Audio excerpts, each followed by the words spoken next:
Please viewers, మా వీడియోని watch చేసి వెళ్ళిపోకుండా మా ఛానల్ని తప్పకుండా సబ్స్క్రైబ్ చేయండి. మరిన్ని మంచి వీడియోస్ చేయటం కోసం మమ్మల్ని ఎంకరేజ్ చేయండి. వదిన, పక్కనున్న గంట గుర్తుని నొక్కమని చెప్పడం మర్చిపోయాం. అవునండి, పక్కనున్న బెల్ ఐకాన్ని మర్చిపోకుండా నొక్కండి. మా వీడియో నోటిఫికేషన్ నేరుగా మీకు వస్తుంది.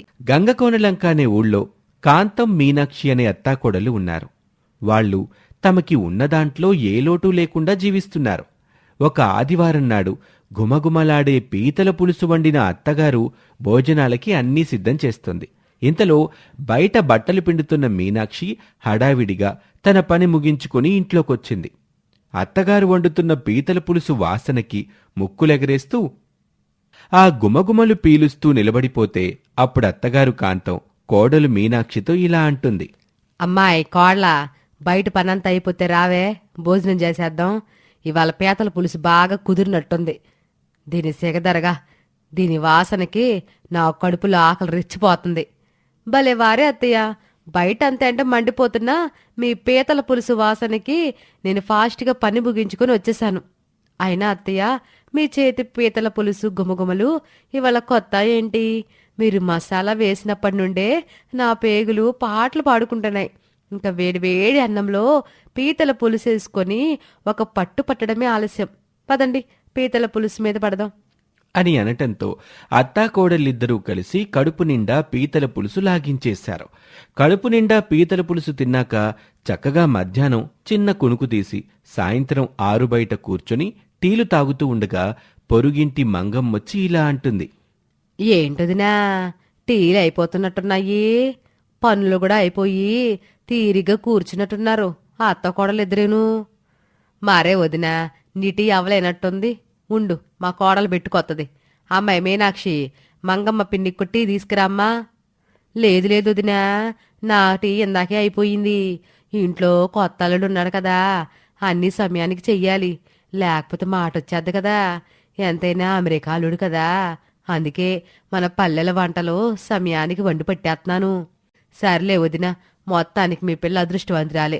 లేదంటే అంత మంచి కుర్రాడు అల్లుడిగా దొరకాలంటే ఎన్ని పూజలు చేసుకోవాలి చెప్పు. అది నిజమేలే వదినా. ఇంతకీ నేనొచ్చిన పని కూడా అల్లుడు బాబు గురించే. ఈ కబుర్లలో పడి అసలు విషయం మర్చిపోయాను చూడు. అయ్యో, ఏంటో చెప్పు వదినా, ఏంటి విషయం? మరేం లేదు వదినా, ఉదయం నువ్వేం ఉండేవో గాని ఆ కూర గుమ్మగుమ్మలో మా ఇంటి దాకా వచ్చేసాయి. ఆ వాసన చూసిన దగ్గర నుండి మా అల్లుడు ఆ ఐటెం కావాలి వండి పెట్టమని ఒకటే గొడవ. ఎంతకీ నువ్వు ఉదయం ఏముండవేటి అని ఆరాగా అడుగుతుంది. అప్పుడు కోడలు మీనాక్షి మధ్యలో కలగజేసుకుంటూ ఇలా బదులిస్తుంది. ఏమనడమేంటి పిన్ని గారు, మా అత్తగారి చేత్తో పీతల పులుసు వండితే ఇవాళ కాబట్టి మీ ఇంటి దాకానే వచ్చింది. అదే మీ అల్లుడు గారు అమెరికాలో ఉండుంటే అక్కడ వరకు వెళ్ళేది. ఆ పులుసు వాసన అంత బాగుంటుంది తెలుసా. ఇంకా రుచి సంగతి అయితే చెప్పనక్కర్లేదనుకోండి, అదిరిపోతుంది అని అత్తగారిని తెగ పొగిడేస్తూ ఉంటే కాంతం మురిసిపోతుంది. అలా కాసేపు ఆ కబుర్లు ఈ కబుర్లు చెప్పుకున్నాక మంగమ్మ వెళ్ళిపోయింది. ఇక అత్తాకోడళ్ళు మళ్లీ తమ సాయంత్రం పనులు ముగించుకొని భోజనాలు చేసి పడుకున్నారు. ఇక ఆ మరుసటి రోజు మధ్యాహ్నం అత్తగారి వంట పూర్తయ్యాక మీనాక్షి అత్తగారితో ఇలా అంటుంది. అత్తయ్య, వంట పూర్తయినట్టుంది. నేను వెళ్ళి మంగమ్మ పిన్ని అల్లుడిని కూతుర్ని భోజనానికి పిలుచుకొచ్చేనా? ఓసే ఓసే, నీ కంగారు పాడుగాను. కాస్త అన్నీ సరిగ్గా కుదిరాయో లేదో చూసుకోకుండా అట్ట తొందరపడతావేంటే? అన్నీ సర్ది పెట్టాక పిలుద్దులే. అబ్బా ఊరుకొండత్తయ్య, మీరు మరీను. మీ చేతి పీతల పులుసు వాసనకి నాకు ఆకలి మొదలైపోయింది. ఏదో పక్కింటి పిల్లల్ని భోజనానికి పిలిచామని ఆగుతున్నాను గాని లేదంటేనా ఇందాక పీతల పులుసు ఉడుకుతూ ఉండగానే వడ్డించుకొని తినేసేదాన్ని. ఇక నా వల్ల కాదు, నేను వెళ్తున్నాను అని చెప్పి హడావిడిగా మంగమ్మ కూతురు అల్లుణ్ణి భోజనానికి పిలవటానికి వెళ్ళింది. కోడలి ఆత్రం చూసి కాంతం నవ్వుకుంది. అలా ఆ పక్కింటి కొత్త జంట భోజనాలు చేయటానికొచ్చారు. కడుపు నిండా భోజనమైన తర్వాత ఆ అమెరికా అల్లుడు కాంతంతో ఇలా అంటున్నాడు. ఆంటీ, నేను పుట్టింది పెరిగింది అంతా అమెరికాలోనే. కానీ మా నాన్న తాతలందరూ ఇక్కడి వారే. నేను ఇండియాకి చాలా తక్కువసార్లు వచ్చాను, కానీ ఈసారి నాకు చాలా బ్యూటిఫుల్ ట్రిప్ చేశారు మీరు మీ పీతల పులుసుతో. నిజంగా మీ చేతి పీతల పులుసు ఫ్యాబులస్ ఆంటీ. అందుకే అది తింటున్నప్పుడే నాకు ఒక సూపర్ ఐడియా వచ్చింది. మీకు ఓకే అంటే మనం వెంటనే ఈ ఐడియాని ఇంప్లిమెంట్ చేద్దాం. భలే వాడివే బాబు. ఏంటి నీ ఆలోచన చెప్పు, మన వల్ల అయితే తప్పకుండా చేసేద్దాం. మరేం లేదాంటీ, ఈ కంట్రీ ఫుడ్లో పీతల పులుసు చాలా ఫేమస్ అని నేను గూగుల్ చేస్తే తెలిసింది. అటువంటి పీతల పులుసుని మీరు చాలా అంటే చాలా బాగా చేస్తున్నారు కనుక ఇక నుంచి నేను అమెరికాలో ఒక కొత్త బిజినెస్ స్టార్ట్ చేస్తాను. అదేంటంటే ఫారెన్ నుంచి ఇండియాకు వచ్చే ఎందరో టూరిస్టులు కేవలం ఇండియన్ ఫుడ్ని టేస్ట్ చేయడానికే వస్తారు. అటువంటి వారికి నేను ఇక్కడ ఒక ఆఫీస్ ఓపెన్ చేసి రీజనబుల్ రేట్స్లో ఫుడ్ ప్యాకేజెస్ స్టార్ట్ చేస్తాను. పేమెంట్ అక్కడ అడ్వాన్స్గా తీసుకుంటాను. మీరు చేయాల్సిందల్లా ఇక్కడికి అక్కడి వాళ్ళు వచ్చినప్పుడు నేనిచ్చే లిస్ట్ ప్రకారం వాళ్ళకి ఒక 2 days ఇండియన్ విలేజ్ ఫుడ్ని ఇంతే టేస్టీగా వండి పెట్టండి. ఆ వచ్చిన ఇన్కంలో మనం చెరిసగం తీసుకుందాం. ఏమంటారంటీ అని తన కొత్త బిజినెస్ ప్రపోజల్ పెట్టేసరికి కాంతానికి ఏం చెప్పాలో అర్థం కాలేదు. కాని బాబు, అదనుకున్నంత తేలిక కాదేమో. పైగా పుర్రుకో బుద్ధి జిహ్వకో రుచి అంటారు కదా. మరి ఆ వచ్చే వాళ్ళకి నా చేతి వంటలు నచ్చుతాయా? వాళ్ళకి మన సమయానికి అందించగలవంటావా? అందులోనూ నువ్వు ముందే అక్కడ డబ్బులు కట్టించేసుకుంటానంటున్నావు కదా. మరి ఇక్కడికి వచ్చాక వాళ్ళకి మన వంటల రుచులు నచ్చకపోతే నీ పేరు చెడిపోతుంది కదా అంటూ తన మనసులో ఉన్న సందేహాలు సంశయాలతో అడిగింది. అప్పుడు కోడలు మీనాక్షి మధ్యలో కలగజేసుకుంటూ, అత్తయ్య, ఎందుకని మీరు ముందే ఏవేవో ఆలోచించి అలా భయపడిపోతున్నారు? ఇక్కడికొచ్చే జనానికి ఈ రుచులేమీ తెలిసుండకపోవచ్చు. ఒకవేళ తెలిసినా ముందే మనకి పేమెంట్ చేసి లిస్ట్ ఇచ్చినప్పుడే ఎవరికి ఏ రుచి కావాలి, ఎవరికి కారం ఎక్కువ, ఎవరికి పులుపు ఎక్కువ అని చెప్పేస్తారు కదా. అలా వాళ్ళకి నచ్చేలా మనం చేసి పెట్టేద్దాం. మరేం భయం లేదత్తయ్య. కావాలంటే పని వాళ్ళని పెట్టుకుని వంటలు నడిపించొచ్చు. ఇది చాలా మంచి అవకాశం అత్తయ్య. మీ పీతల పులుసు ఖండాలు దాటి దేశాలు దాటి వరల్డ్ ఫేమస్ అయ్యే ఛాన్స్ అత్తయ్య ఇది. దీన్ని వద్దనకండి అత్తయ్య ప్లీజ్. కాంతమ్మ చేతి పీతల పులుసు ఎంత ఫేమస్సో ప్రపంచానికి తెలిసేలా చేద్దాం. కాదనక అత్తయ్య, మేం పేరుకి పక్కింటి వాళ్ళమే కానీ చిన్నప్పటి నుండి మీ వంటల రుచి చూస్తూ పెరిగాం. అలాంటిది నీ వంటల రుచి నాకు తెలీదా? నువ్వు బాగా చేయగలవత్తయ్య, ఒప్పుకో. అసలే మా ఆయనకి మనసులోకి ఏదైనా ఆలోచన వస్తే అయిపోవాలి అంతే అని ఆ మంగమ్మ కూతురు కూడా అనేసరికి కాంతం కూడా కాదనలేకపోయింది. ఇక ఆ తరువాత పక్కింటి యుఎస్ అల్లుడి పుణ్యమా అని కాంతం చేతి పీతల పులుసు వరల్డ్ ఫేమస్ అయిపోయి ఇండియాకొచ్చే ఎంతో మంది ఫారినర్స్ కాంతం చేతి పీతల పులుసు కోసమే ప్రత్యేకంగా వస్తూ ఉండేవాళ్ళు. ఈ విధంగా అత్తగారు ఇష్టంగా చేసే పీతల పులుసుతోనే ఆ ఫ్యామిలీ ఫేమస్ అయిపోయింది. ఇది ఇవాల్టి కథ. మరొక ఆసక్తికర కథతో మళ్ళీ కలుద్దాం. అంతవరకు సెలవు, నమస్తే. సూరన్నపేటలో సుదర్శనం అనే పెద్ద బట్టల వ్యాపారి ఉన్నాడు. అతను ఎన్నో ఏళ్లుగా ఆ వ్యాపారంలో ఆరితీరిపోయిన ఒక సక్సెస్ఫుల్ బట్టల వ్యాపారి. పైగా అతనికి అదే ఊళ్ళో మంచి సెంటర్లో ఒక సొంత షాప్ ఉండటంతో అతని వ్యాపారం చాలా బాగుంది. తన ఎదుగుదల తన కింద చాలామందికి పనిని ఇచ్చినట్టే అతనికి చాలా గర్వాన్ని, విపరీతమైన అహంకారాన్ని కూడా ఇచ్చింది. ఈ లక్షణాల వల్లే అతను కనీసం ఇంట్లో ఉన్న భార్యకి కాని కోడలికి కాని నోరెత్తి తమ అభిప్రాయాలని చెప్పే అవకాశం కూడా ఇవ్వడు. ఇక ఇదంతా ఇలా ఉంటే అదే ఊళ్ళో కొత్తగా రామరాజు అనే వ్యక్తొచ్చి అదే విధంగా మరోచోట బట్టల కొట్టు ప్రారంభించాడు. కాని సుదర్శనం వ్యాపారం ముందు నిలబడలేకపోయాడు. అందుకే ఒకరోజు రామరాజు సుదర్శనం దగ్గరికి ఒక అభ్యర్థనతో వచ్చాడు. చూడండి సుదర్శనం గారు, మీరు ఎన్నో ఏళ్లుగా ఈ ఊళ్ళో ఇంత మంచి సెంటర్లో వ్యాపారం చేస్తున్నారు. అందుకే మాలాంటి చిరు వ్యాపారులకి, కొత్తవారికి ఈ బట్టల వ్యాపారంలో నిలబడే దారి లేకుంది. కాబట్టి ఇప్పుడు మీ షాప్ మీ సొంతమే కనుక దానిపైన ఉన్న ఖాళీ ప్రదేశంలో నేను నా డబ్బు పెట్టుకొని ఒక చిన్న షట్టర్ వేసుకొని అందులో నా రెడీమేడ్ బట్టల వ్యాపారం చేసుకుంటాను. అందుకను మీకు ఎంత డబ్బిమ్మంటారో చెప్పండి, ఇచ్చుకుంటాను. ఒకవేళ నేను ఎంత వ్యాపారం చేసినా మీకైతే ఖచ్చితంగా పోటీకి రాలేను.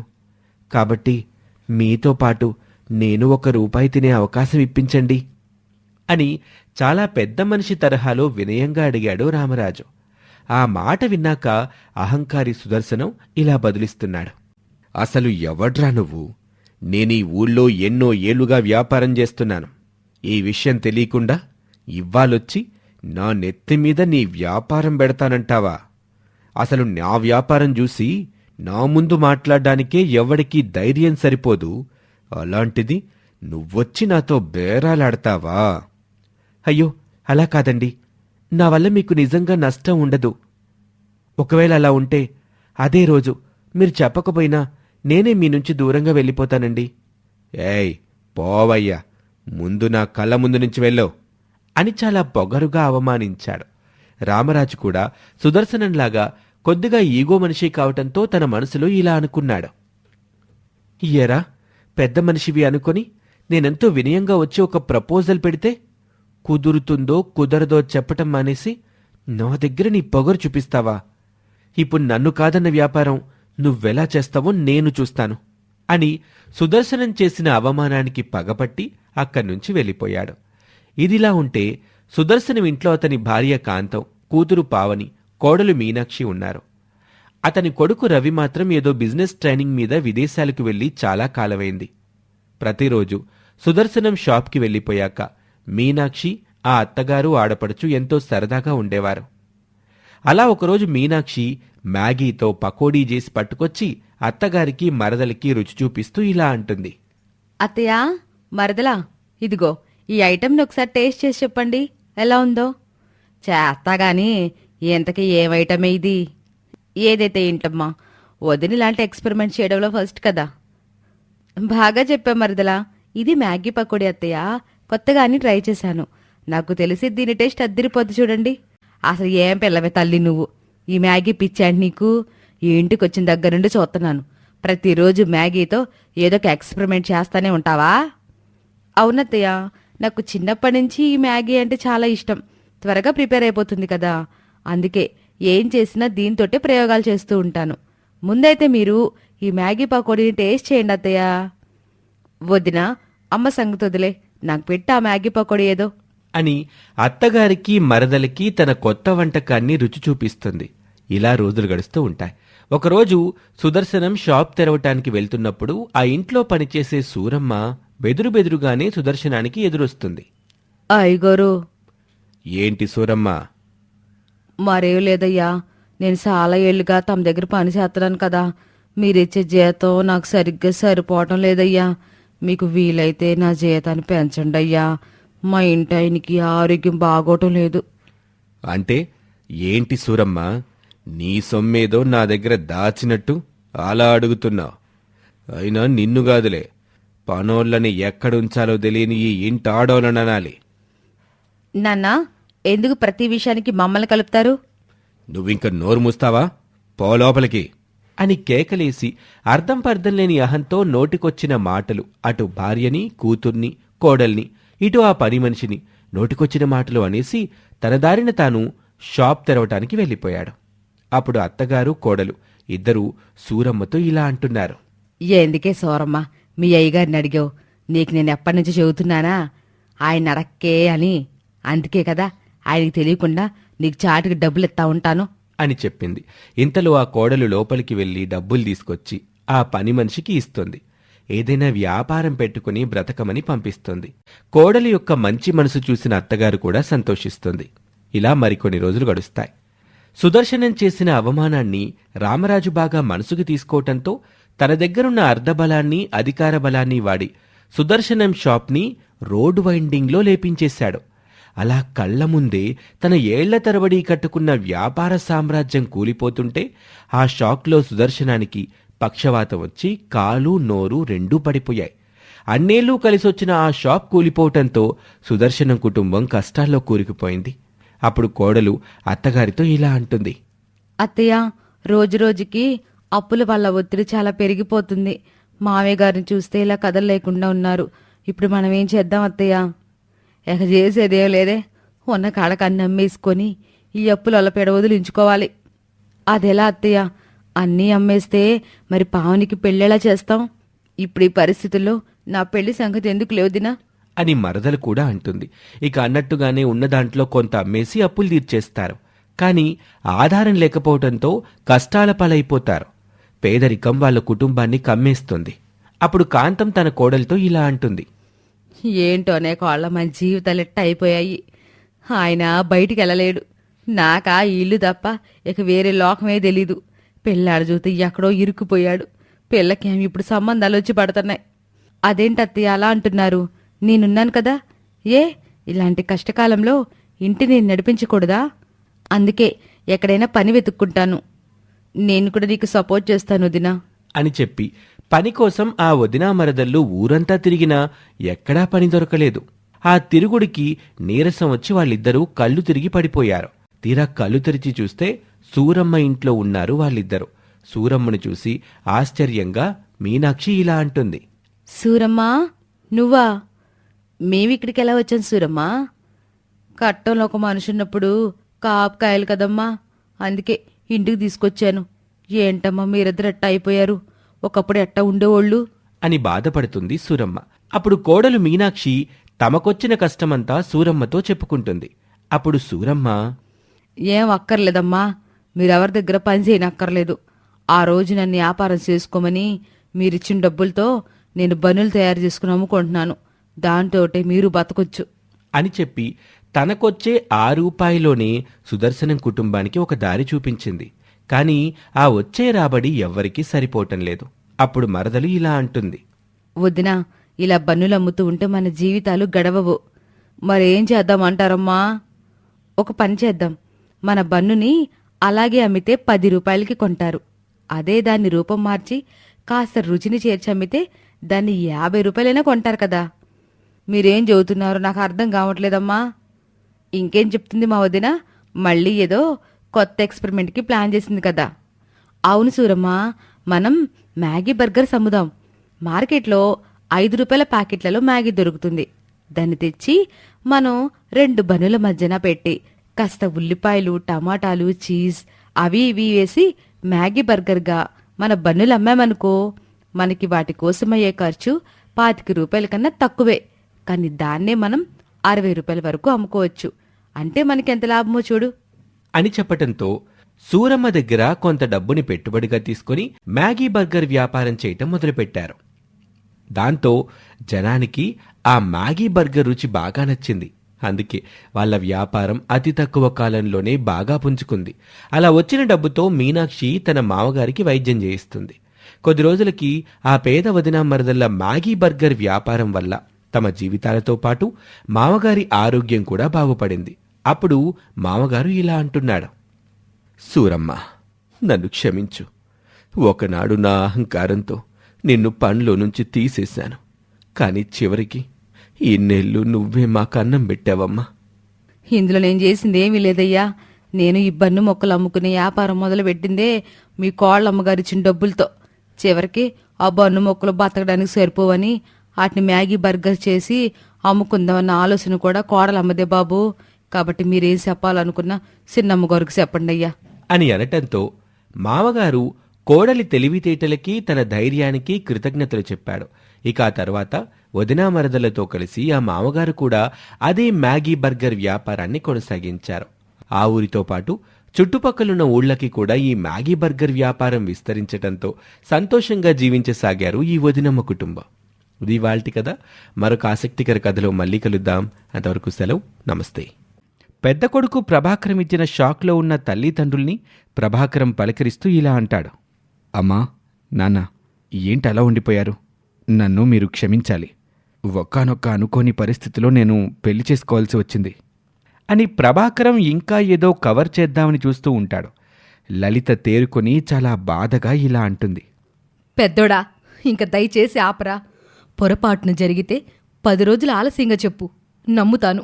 పోనీ తప్పనిసరే జరిగిందంటే 1 రోజులు ఆలస్యంగా చెప్పు, ఆలోచిస్తాం. కాని నువ్వు 8 ఏళ్ల కొడుకుని ఎంట పెట్టుకొని ఏం సంజాయిసి ఇచ్చినా అది సరిపోదురా.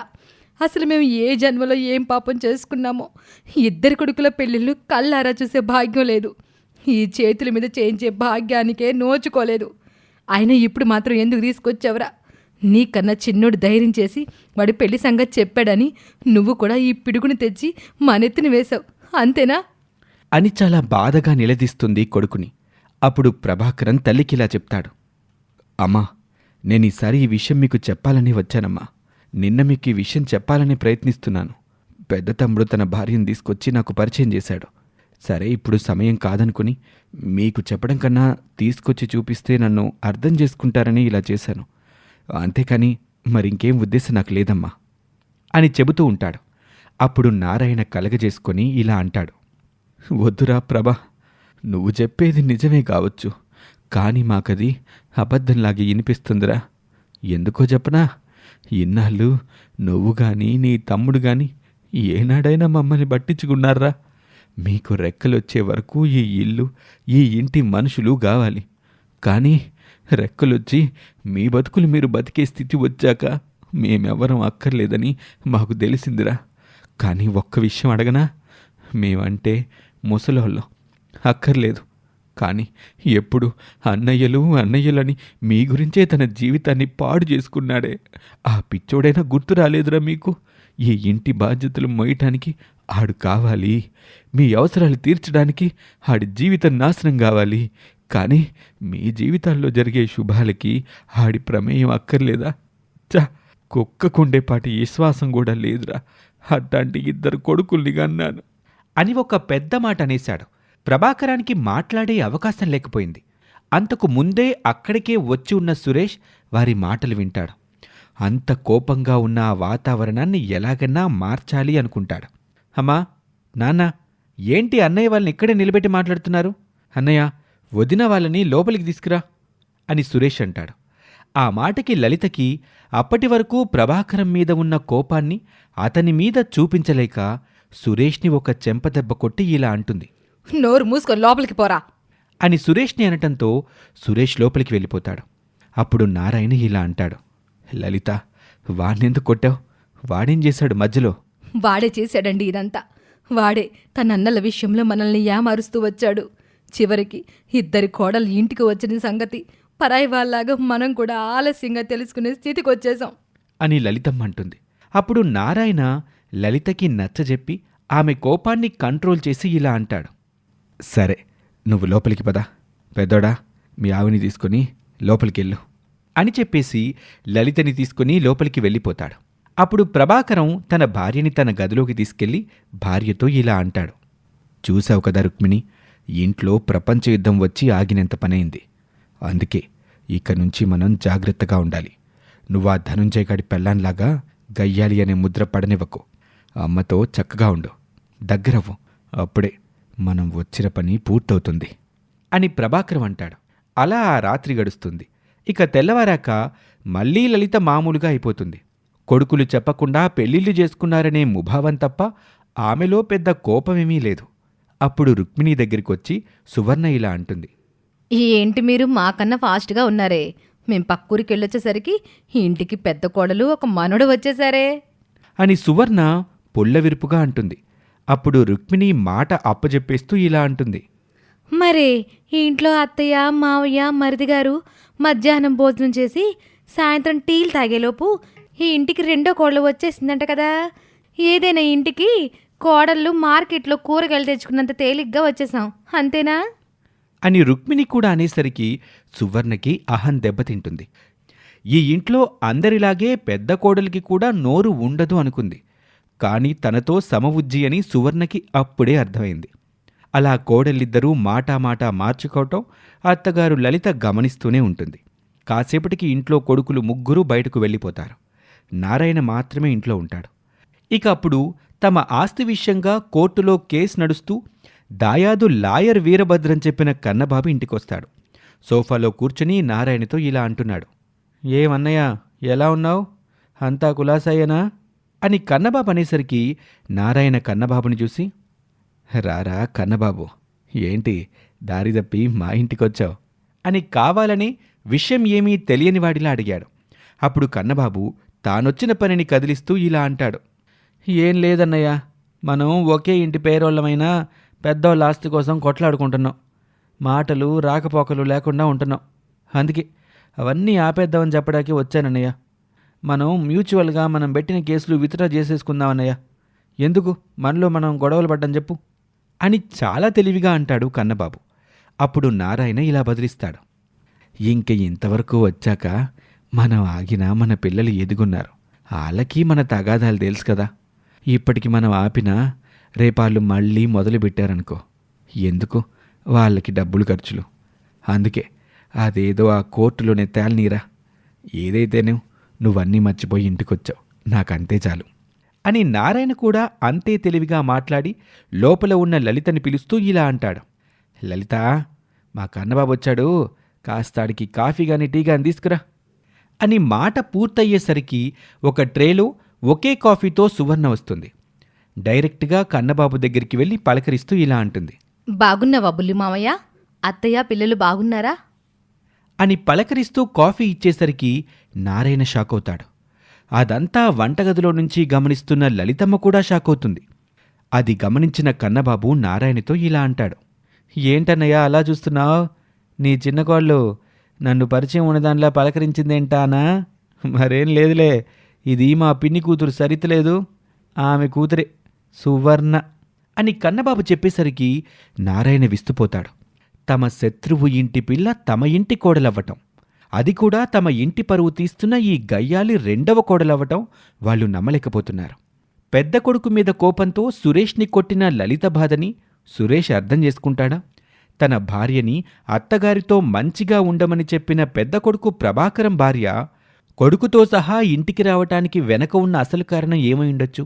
ఇన్నాళ్ళు కోర్టులో శత్రువులుగా ఉన్న తమ దాయాదుల ఇంటి పిల్ల ఈ ఇంటికి కోడలుగా వచ్చిందని తెలిసాక లలితా నారాయణులు ఎలా స్పందించబోతున్నారు? ఈ ట్విస్ట్ల వెనుక ఉన్న కథని మనం మునుముందు ఎపిసోడ్లో చూద్దాం.